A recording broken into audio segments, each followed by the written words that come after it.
Hello people, this is Sonali, the Melodramatic Bookworm. If you've been here before, welcome back, and if you're new to my channel, welcome to the Melodramatic Bookworm family.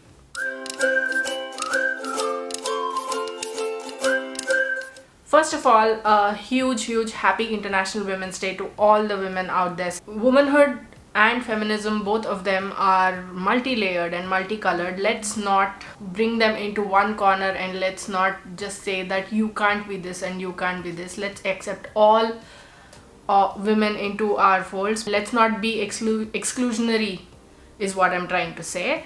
For this Women's Day, I thought we are doing DramaQueenAthon, obviously, and my DramaQueenAthon is going a little slow for various reasons, but I have gotten through one book and another one I'm halfway through.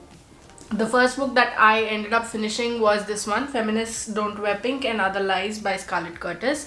This is a collection of experiences from women around the world and how they were introduced to feminism, how they see the world, how they see feminism and all of that. And I really liked what these essays tell, and I really liked knowing these women in here.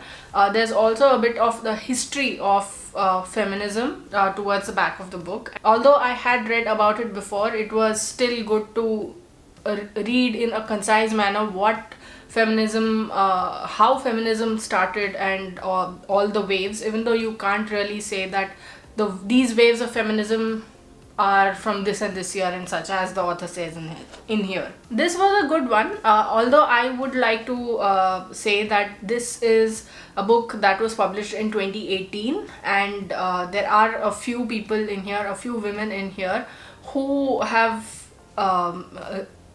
raised TERFs, that is trans exclusionary radical feminists, to the level of they've put her on a pedestal, put them on pedestals. So that is something that I would say. But since this was published in 2018, I'm giving this book as well as the people who wrote all of that benefit of the doubt for the time being. And this was the first one, and this is the only book I have read so far in March for DramaQueenAthon. And I'm yet to finish another book, although I'm in the middle of two books.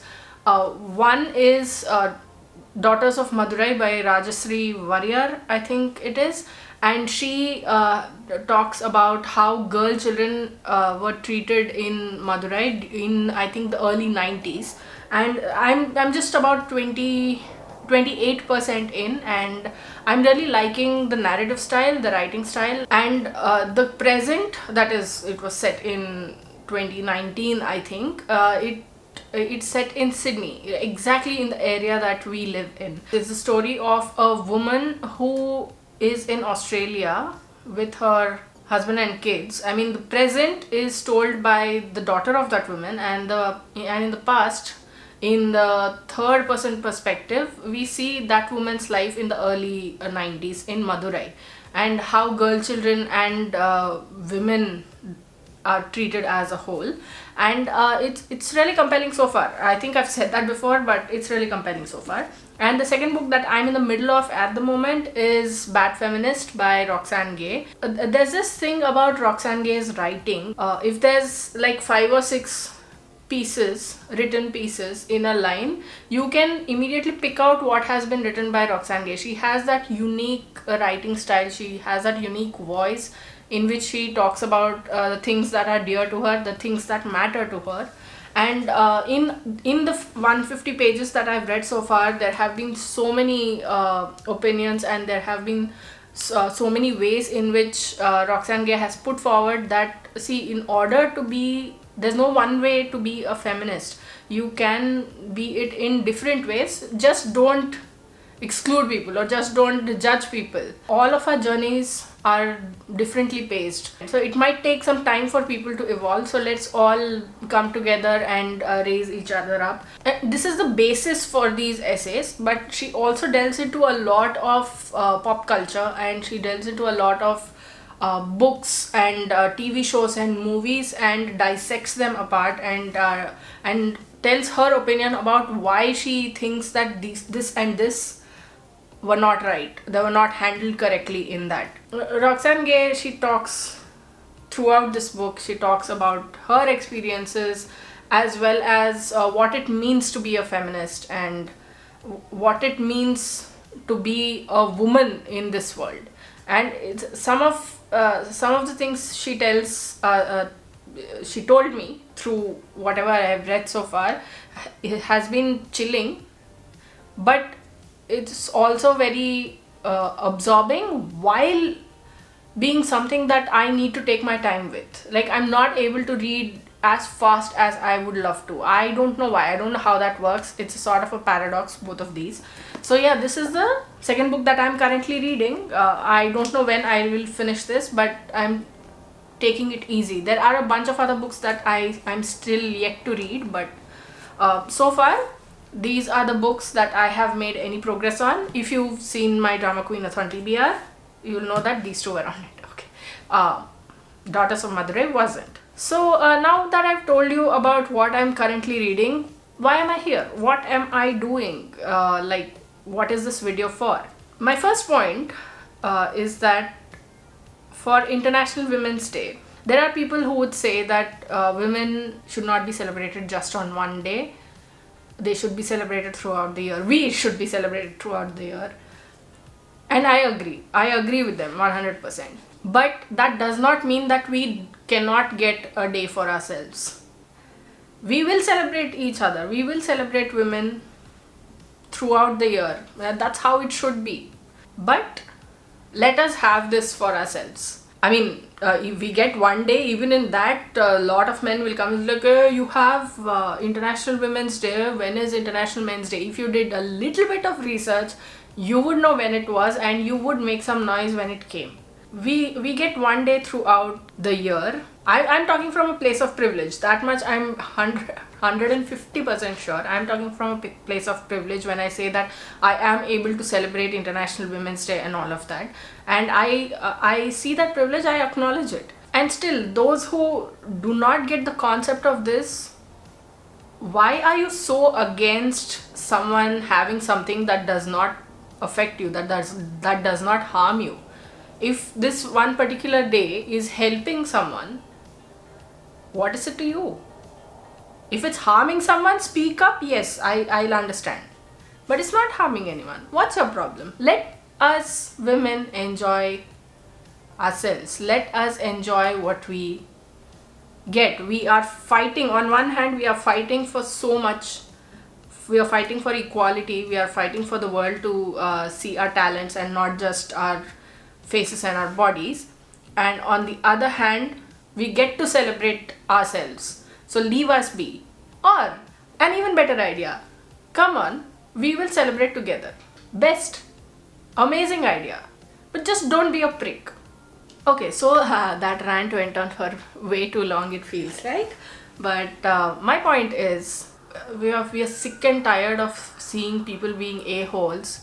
Sick and tired of people slotting us into certain roles. And it's not just men who do that. There are women also who have been conditioned by the patriarchy into thinking that women are supposed to do only this, or when we do something that's typically done by a man, why are you behaving like a man? Who will marry you? Or if we say, come on, I want to travel the world. You get married, do whatever you want to do with your husband. That's the most minimizing thing I've ever heard. You're literally insinuating that the girl, your daughter, the person, the woman is not herself until she finds a man. You are minimizing her identity, you are minimizing herself, and you are telling her that she is just not enough. And you know that's not true. Like, you can't go outside after this such and such time, because that way you will be putting yourself in danger. It's not that there will be people, there will be men who are doing this and this and this. You went out at this time, why did you go out at this time? I know saying just treat the women in your life well isn't going to be that effective, because there are various different kind of people who will take this message in various different kind of ways, as if it's a personal attack, like, oh, I treat the women in my life well, who are you to tell me that I don't? Plus there's a whole different demographic who will be like, oh, it's not easy to break all the stereotypes and support women when they want to do this. Look, it's exactly that easy. You support it. No matter what happens, you support it.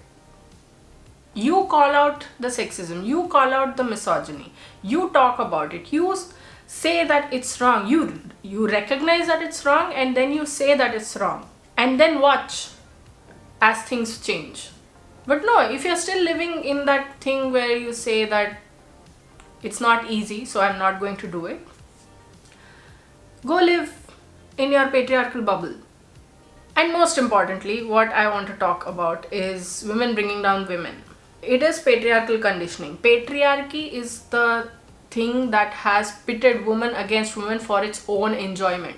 So it's the patriarchy who pits women against women, and they sit back and watch in glee as women tear apart other women. They put down rules millennia ago that women have to be like this, they have to be subservient, they have to be they have to help make a man's life easy because women aren't human, no? And women are only there for childbearing, or women have to be conservative, you have to wear this and this. If you wear like this, if you talk about your own needs, if you talk about your own desires, then you are going to be labeled and you are going to be brought down so hard by the whole world. You will be shamed in front of the whole world.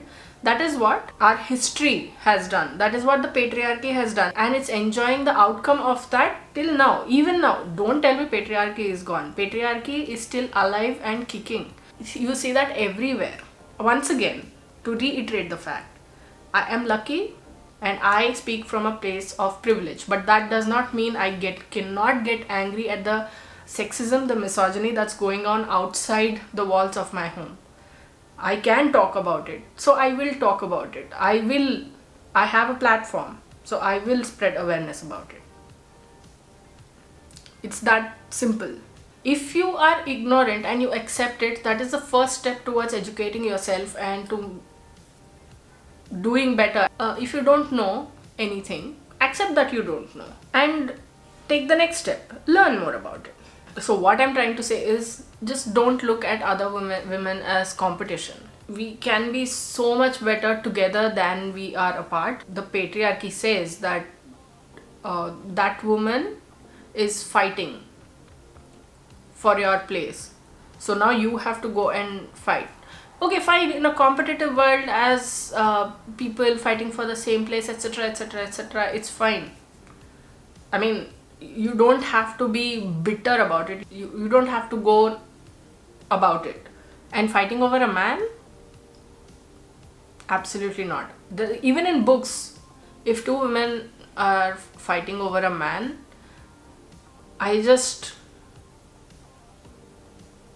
why? Anyway, so that was what I wanted to talk about. Let's stick together. Let's celebrate womanhood in all its glory, in all its different layers and colors and whatnot. We don't have to push people out in order to celebrate ourselves. There is so much space for everyone to be themselves. So let's be inclusionary, let's be inclusive, let's celebrate ourselves, and let's celebrate womanhood, let's celebrate feminism. Being a feminist is one of the best things ever, because you're fighting for equality. Unlike what people think what feminism actually is, for them, read some feminist books, then you'll understand. But let's stick together and let us make this world a better place. And yeah, that's all for now. And a very happy International Women's Day to all the women out there celebrating, and to all the women out there in general, period.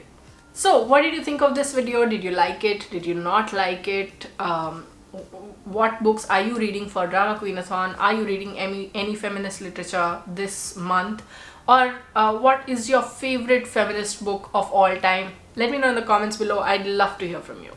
If you like this video, please like it and share it to spread the word. And if you like my content and would like to see more from me, don't forget to hit subscribe and click on the bell icon beside the subscribe button to get notified as and when I post new videos.